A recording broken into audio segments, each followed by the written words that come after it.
ce que je dois faire. Ah. Parlez-vous français un peu? Un petit peu. Un peu. Un petit peu. Hello. My name is Pittsburgh Pat, and I'm here with Grahamicus. Hi, everyone. Grahamicus is an Thank you artist. for having me. And what else do you call yourself other than just an artist? Sexy. Ah, hey, damn sexy. Oh my God, we said we weren't going to swear. I broke my own rule. Getting it out of the way. We'll cut that in post. So we're having a conversation. Now, we've met already. We met at a lecture at the Allegheny Observatory.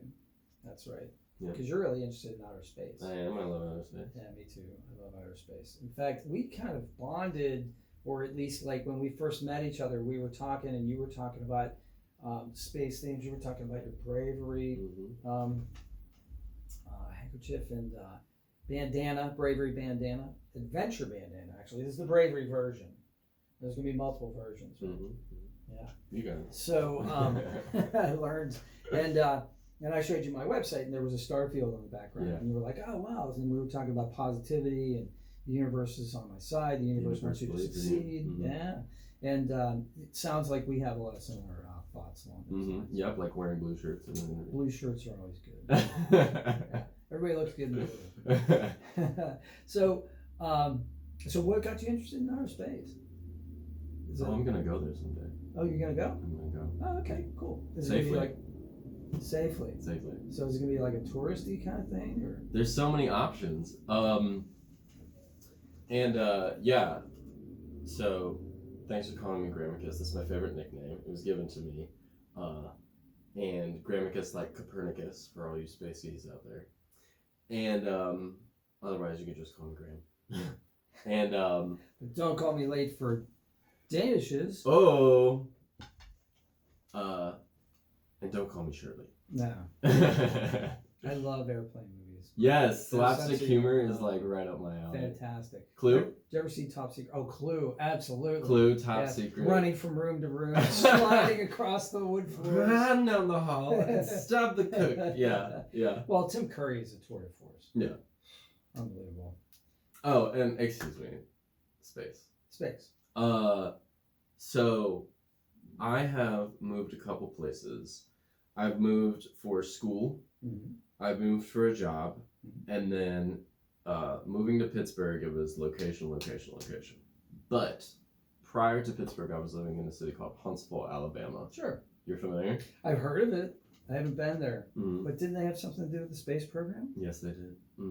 So kind of if you condense it, there was Houston, there was Cape Canaveral, and then there was Huntsville. So Huntsville was where all the engineering was happening, all the brain power. And I moved there to work at the U.S. Space and Rocket Center, Home of Space Camp. Wow.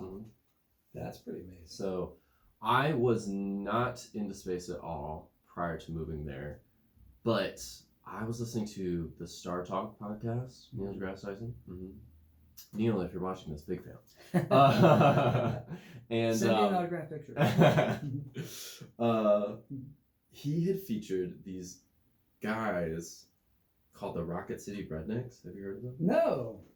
So essentially, it's kind of like where big brain rocket science engineering meets hillbilly slap it together. Yeah, sure. And this gentleman, his name is Travis Taylor, and he was on the podcast, and he lives and works in Huntsville, Alabama. Okay. And he was talking about the U.S. Space and Rocket Center and NASA, and I was just really inspired, and I thought, you know what, that sounds like a lot of fun. And so I applied for a job. I did a Skype interview, and they hired me. And I moved to Huntsville, Alabama. See that you can dream about these things? You can even do it from your couch.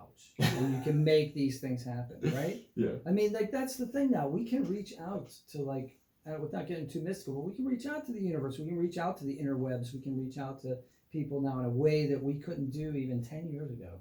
And we can get jobs, you know? And we can, like, make connections. We can talk to people. That's sort of what this podcast is all about. But, yeah, it's fantastic. So tell me about your experience there.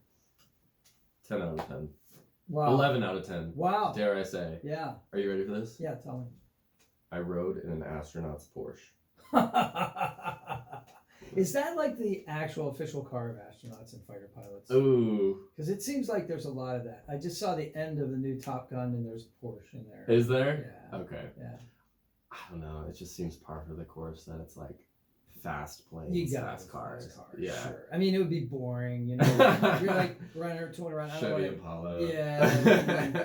And meanwhile, you're like, I was like rocking across the atmosphere. I'm like a comet, you know. Like, Yeah. So 11 out of 10 experience. I mean, really big shout out to my bosses, Chris Morazzo, Bridget Stone, Katie Anderson, everyone else. Oh, Ron Newton. He knows who he is.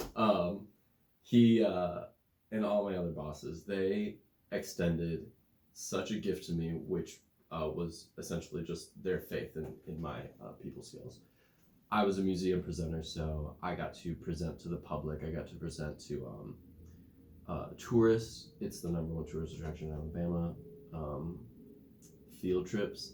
So little kids, high school students, people in college, engineers. So like I was telling people who were way smarter than me about the history, and so that was really cool. And then I got to work with astronauts and other people in NASA. And like I said, 11 out of 10 because I was given the gift of my boss's faith, and for that I'm forever grateful. isn't it neat though how like you mentioned like talking to people that are really intelligent, right? And I've had the pleasure of doing that on this show. I believe I'm doing that now. But what's really cool is that we are intelligent, but we know different things, right? So like, you know, you're talking to somebody who knows something about engineering a spaceship, but you might be able to impart some knowledge on them that they don't know, right? So you may be well versed in the history of like the Apollo program or something of that nature, and you can fill them in on that, you know? And it's that's what I love, is the exchange of ideas, you know? It's not like, well, you know, this person's so above me. It's like, you know, people are people.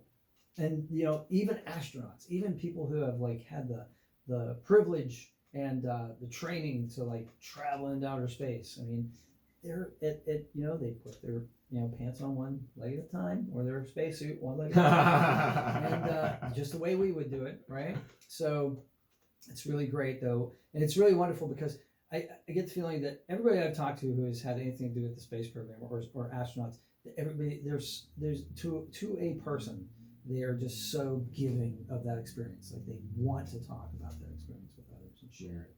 That's such an amazing thing. Yeah, and I'm glad you said that because that's why I want to go to space, is not really for me, but so that I can take something from out there and give it back to people, you know. And working at the Rocket Center, I got to attend some alumni induction dinners. So people who have graduated space camp who then get inducted into the Hall of Fame, they'll have a alumni dinner. And are you familiar with the Mercury 13? No. So there's a Mercury 7. The test pilots who were the first Americans to ride on the rockets, they were all men. So the Mercury 13 was a subdivision of that. I don't think it was ever officially endorsed. It was more kind of like an experiment, and it was 13 women. And so one of those women, her name is Wally Funk, and she was part of this group of women who never got to go into space but did all the same training and even exceeded the training of the men. She was inducted into the Space Camp Hall of Fame, and she has since flown into outer space. Wow. That's fantastic. Yeah. Can you believe that? Yes, I absolutely can believe that. So the lecture that we were talking about is hosted by someone who's been on this podcast, Dan Turnchek, and she's a sci-fi writer, but also an astronomer. She has advanced degrees, but one of the things she's fascinating in so many ways, but one of the things that is really great is her story about how she went to the Utah desert and spent 2 weeks in a Mars simulator. Like they weren't allowed, they had radio contact, there was a delay, you know, like they simulate the whole thing. Like, you guys are out there with your equipment and that's it. And we'll see you in 2 weeks. And like they're living in tubes, and when they went outside of the shelter, they had to put spacesuits on. And she injured herself apparently like on one of the first days, and didn't say anything because she didn't want to be like taken out of the simulation. Like, she'll tell you that whole story. But it's really amazing to meet people that, you know, and shake their hand and talk to them about people have done things where I'm like, wow, I love to do that. Yeah. Like, she got to ride in like a G-force simulator, you know, the thing goes round, James Bond got stuck on, and and she did like, you know, like astronaut level G's, like to see what so-called normal people would experience, because there's going to be space tourism, right? There's going to be like, you know, at some point, probably in our lifetimes, if, you know, I don't know if it'll ever come down in price where it's affordable to do, but, you know, for me, but it's possible that, like, you know, you just say like, hey man, I'm going to mortgage the house and I'm going to go into space, you know, and, you know, so it's doable. And who knows, maybe it'll come down below the price of a car or something. But it you know, so they want to know what is going to happen to like people like us who aren't like, you know, ex-military trained athletes, like, you know, like the top like 2% of like human specimens. At least I'm not. I mean, Graham's he's in shape, but you know, yeah, you eat too much of this stuff. It's a trade-off, folks. It's a trade-off. Earthly pleasures, outer space, you know. Exactly, the garden of earthly delights. So let's link this with something else we were talking about. We were talking about creativity, and you were a museum presenter. There's a lot of creativity in that. But when we talked at the lecture, you told me about this. So tell me a little bit about the adventure bandana and how you came up with this idea. Mm-hmm. So the adventure bandana, the adventure bandana story will come after I thank you for having me. Oh, on yes. The show. Oh, thank you. This is for you. Oh my goodness. And it was not. We didn't rehearse this. Oh wow. Never underestimate your bandana. A true page turner. Oh, you cut off the Grahamicus part. That's because it's not about me. It's about you. Thank you for having me on the show. Oh, this. Wait a minute. You made this as a one-off print for me?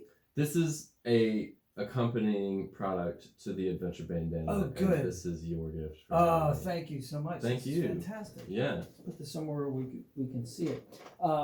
Yeah. Yeah, that we didn't rehearse either. So where it's gonna go? No, that's fine. I may be out of camera. Is TBD. So we'll like cover up my "If you act like a sheep, don't blame the shepherd," which is one of my PittsburghPat.com. favorite quotes by Rumi, the Persian poet. And then on the other side is the other part, which is, "You cannot tame lions, so wake up in the world." How was that? That's pretty good. I get you a zoo membership, so I'll put that right here. Yeah, we did not practice this. So anyway, stand by, folks. Will this make the cut? I got it. Oh, there we That'll go. work. Perfect. All right, good. So the adventure bandana Yes. is a product that I've had in my back pocket for probably, let's see, it's 2023 right now. It started in about like 2015. Oh wow. Yeah, so I had made just a couple bandanas, bleach dyed, just for funsies.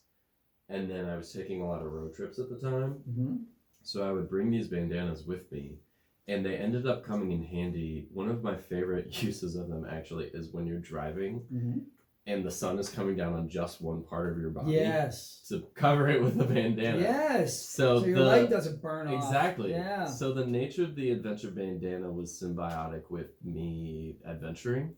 And I started to think, well, what am I learning on these trips? And a couple things that I learned on the trips was to just go for it, you know, to commit to the endeavor.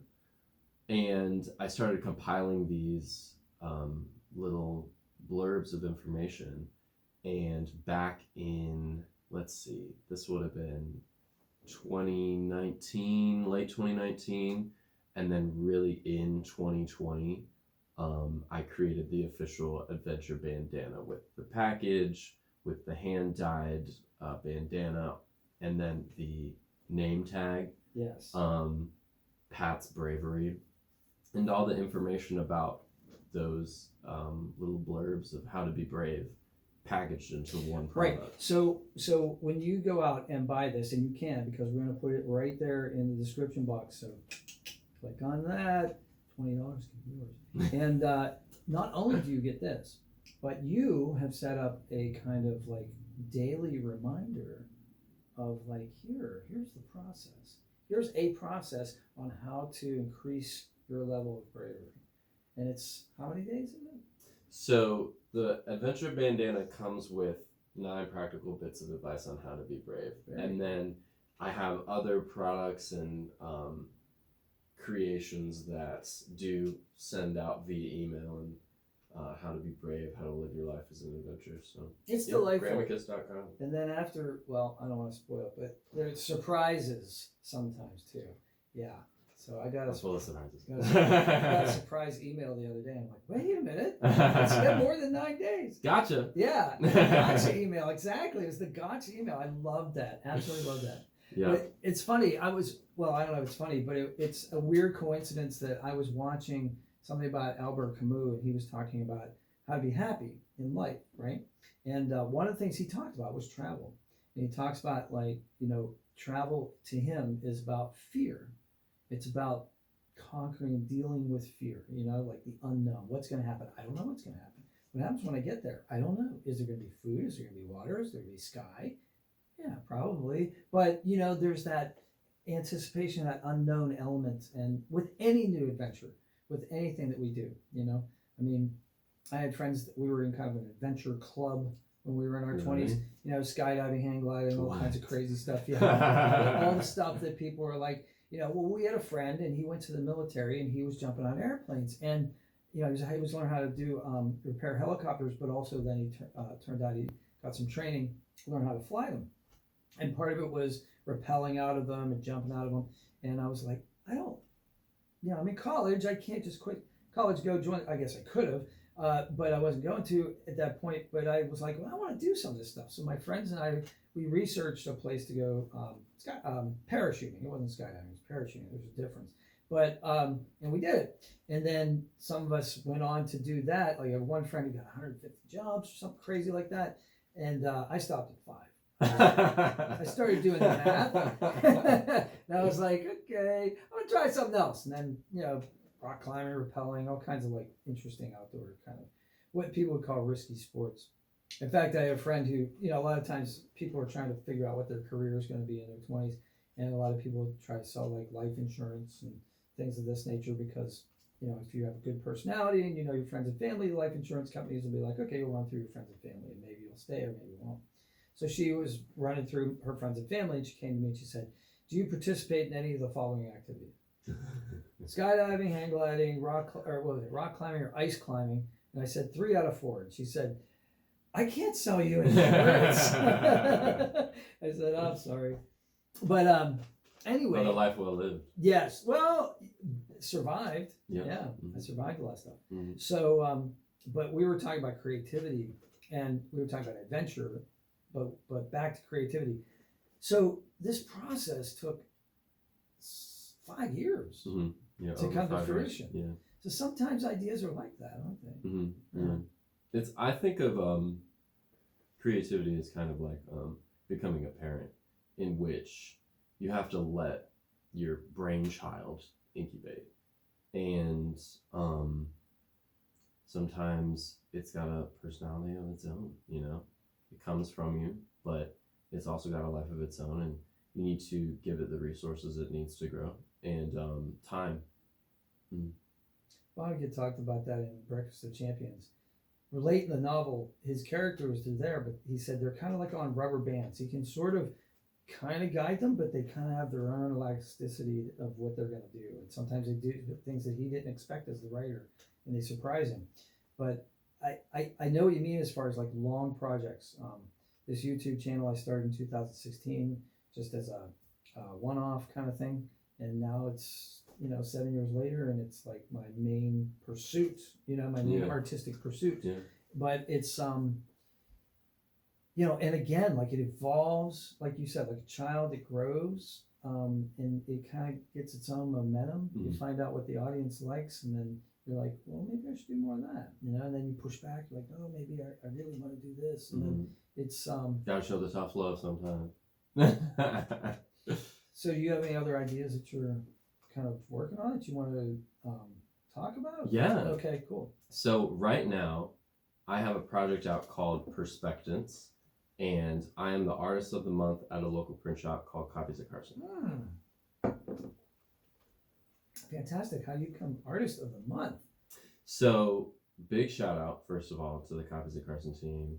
Rebecca, Alan, Mackenzie, Jade, Don, Brad, and the Copies of Carson Angel Bugsy. You know, big shout out to you guys, and go visit Copies of Carson We'll down link on you guys down below. Southside Net. Yeah. And I was just you know, in the right place at the right time, and they offered me the opportunity, and so my art is up there. The project is called Perspectance. It's more of a fine art series than it is a commercial endeavor like the Adventure Bandana is. Right. And So is that where you made this? I believe I did print that at Copies of Carson, actually. Very cool. Yes. Yeah. And Perspectance being a fine art series, it's more about the idea. And the idea is that a core problem that I see is separation. So separation from the world around us, separation from the people around us, and separation most detrimentally from ourselves. So Perspectance is how I bring attention to unity. And a big word that has come up in my life recently is the word connection. So by bringing attention to unity, I hope to connect people. Actually, I hope to remind people they're already connected to the world around them, the people around them, and most importantly, connected to themselves.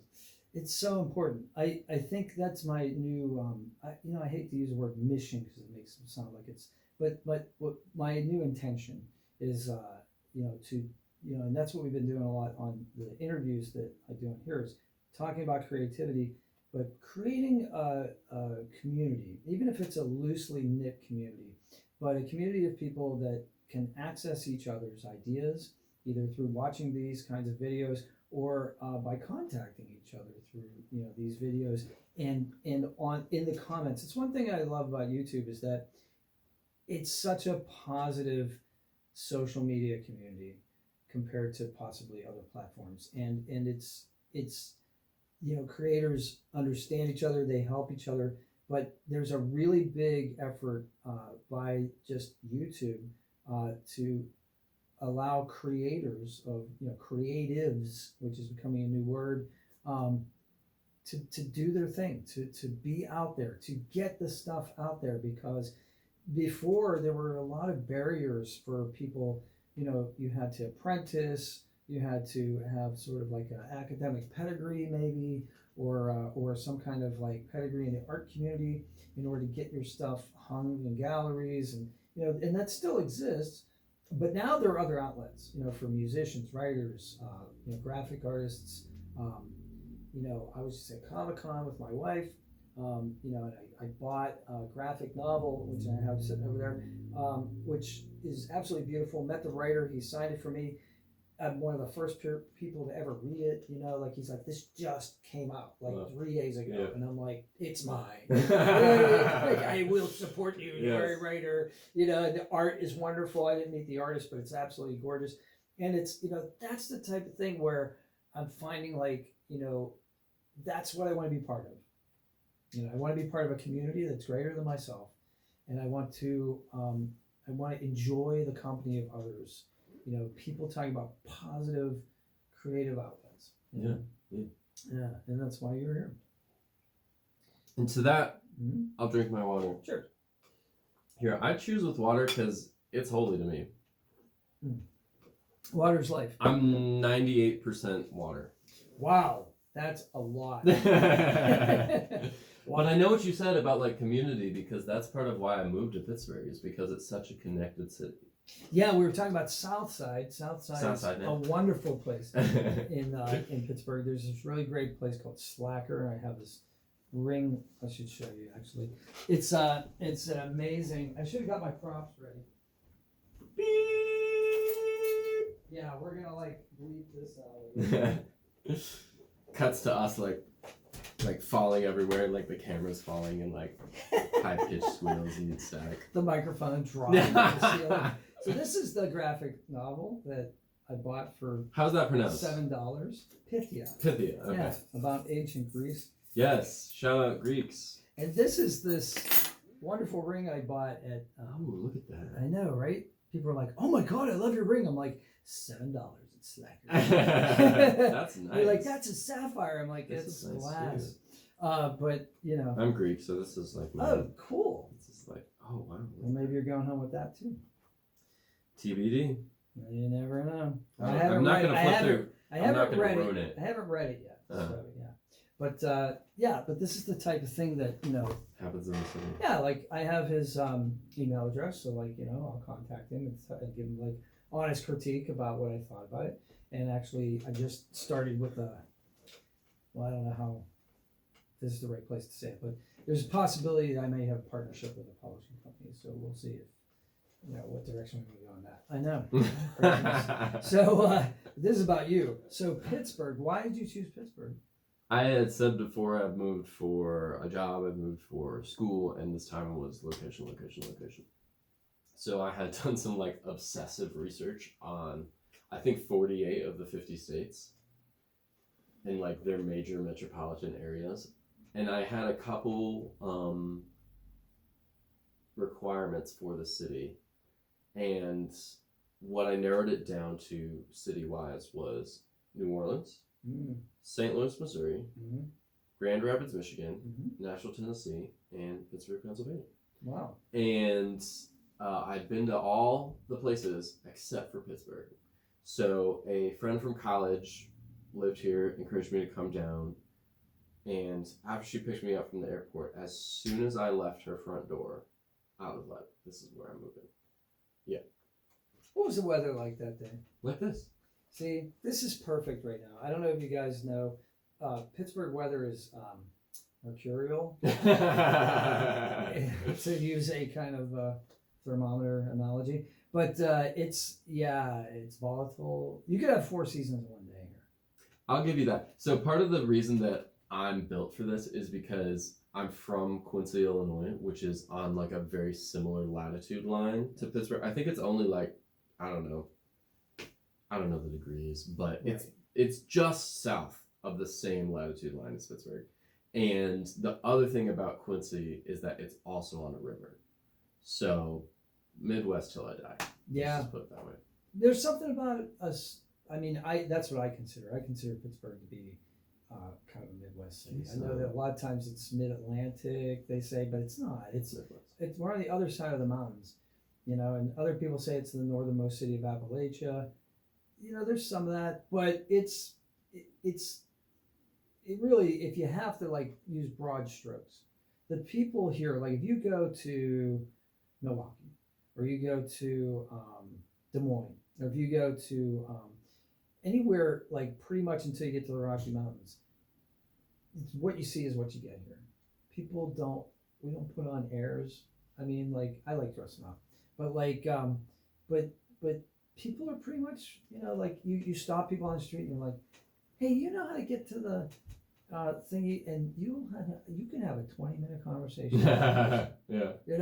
I mean, that's how we met, right? Yeah. It's just strangers at the same place at the same time. I figure, when you go to events like that, you're gonna meet people that you have at least one thing in common, Yeah. right? They like outer space. Yeah. What's one of your favorite things about outer space? Oh, I to me, it's the vastness. It's the sense of infinity. It's like when I wake up in the morning, I guess, like, I understand now why so many early religions were like sun worshiping oriented religions, because what I found is with my what has happened for me career-wise, I am able to determine my schedule so I can get up when the sun gets up, and I do that, like, and it's I'm more in rhythm with like what's going on around me naturally.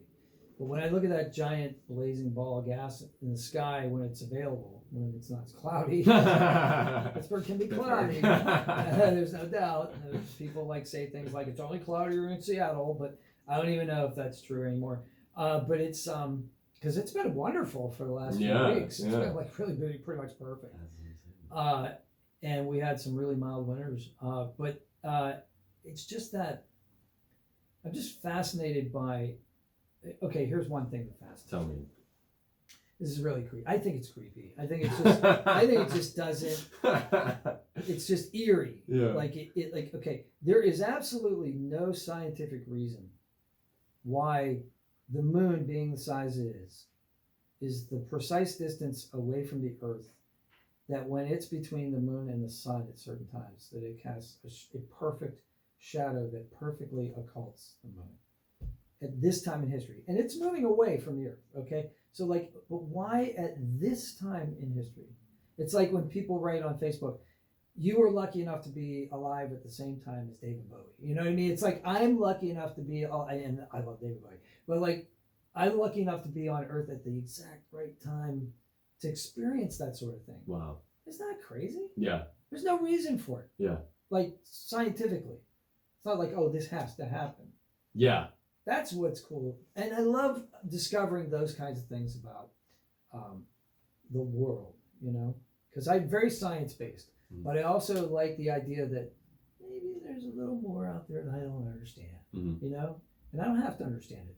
I can be in awe of it and experience it, you know, and not have to question it and put the cosines and the square roots to it. You know what I mean? I can't do long division, so I get you.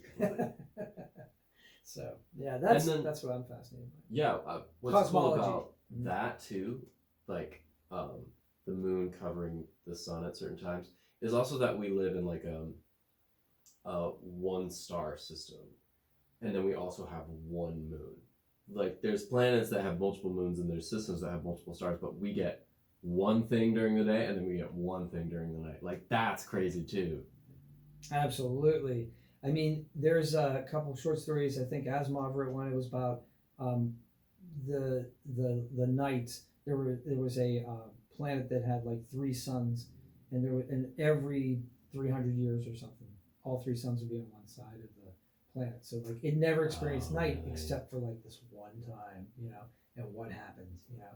And there's so many things that I think that, you know, inspired humanity by being able to look at the night sky, you know, like poetry, and there's so much music that's been written about it, and so many like just pieces of art. I mean, obviously Starry Nights, you know, by Van Gogh, but like that's the obvious one, but there's just so much about it, and so it lets me know that I'm part of something bigger, you know. Absolutely. Yeah.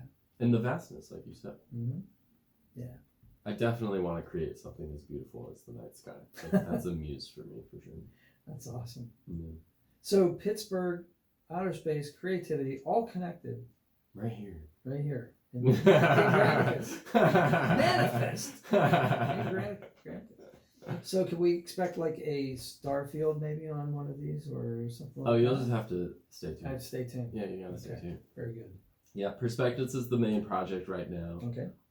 So how do we learn more about that? Is there anything online where we can link to, like we put in the description box? Grahamicus.com. Most importantly, though, just show up in person. I mean, Copies at Carson's great store. Yeah. They're super awesome. It's a local Pittsburgh store, so supporting them supports the city. And again, like the connectedness of everyone here. It's like, won't you be my neighbor? It's like to give that to the city, I think is from the heart.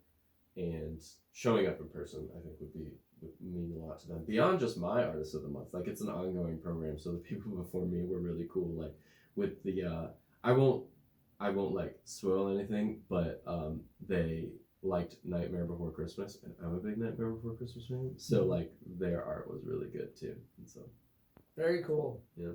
The imagination of Tim Burton. My goodness. Speaking of creativity, I mean like claymation. Woo, buddy.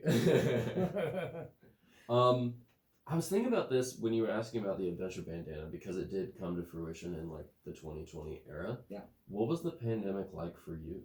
So the first phase of it, right, was okay, we're gonna be off work for 2 weeks. Oh no, it's gonna be 6 weeks. Yeah. And then when that happened, it was like, okay, I had this novel manuscript that I wrote in my 20s. I went down to Nags Head in the Outer Banks and ran the beach house, and I wrote first draft in 2 weeks. And then it sat for years. I would occasionally pull it out and do something with it, but it sat. And I was walking And basically, what could we do?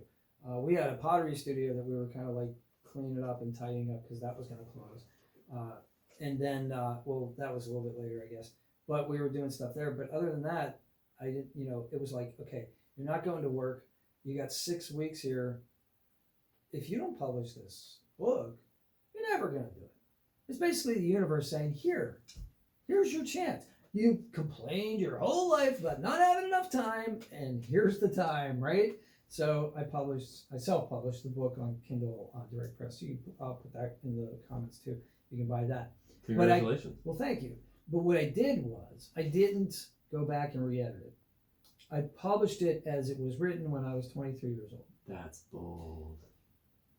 There's so many mistakes in there. But that's who I was then. Yeah. If I went back and I redid it, it would be who I was on top of what I was, and that's not what I want to do. What I wanted to do was just keep it that voice. I don't know if it's right, wrong, in between. I don't know what. All I know is it's there, and that's out there now. And I learned something about perfectionism.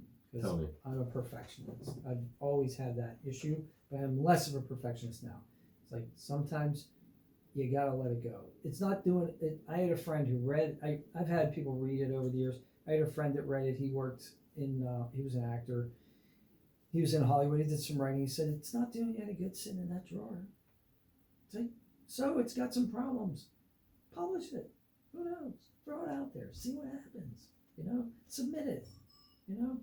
Make it into a screenplay. Do whatever just do. It shouldn't just sit there. And now I don't wait until something is perfect before I let it go now. Because I know it's never going to be perfect. And my idea of perfect is going to change. And you can always come back to it. You can always come back to it and use whatever you've learned in the meantime and apply that to it if you really wanted to. So yeah, so that's what I did at the beginning. That was my big I got to do this, or I feel like I will have wasted my pandemic. Mm. Yeah. Well, I mean, speaking of bravery, putting that out as it is so cool. It's so cool that you did that. Thanks. Yeah. And then, like you said about perfectionism, that's a big lesson that I've learned to kind of combat also. But taking the opportunity too of the pandemic, because it's so different for everyone, and there was a lot of bad things. Literally it was what's the word I'm looking for? What is the word that I would use to describe that? It was a global catastrophe. That's what I would say, obviously. But to find the good in it and do that in honor of the people who don't have that, you didn't waste it. That's where this podcast started. This whole podcast started with a bunch of people. I worked in the restaurant business. It started with I was going to interview a bunch of my restaurant friends. And then I realized I know writers, artists, actors. I know a bunch of people that are doing creative things during this period. And that's what I think is fascinating is that now we're going to see a lot of stuff that was incubated, as you said, during that time when people actually had some people. Don't get me wrong, there were plenty of people that were overworked doing that unfairly because, the medical system, the emergency systems, that kind of stuff. But for other people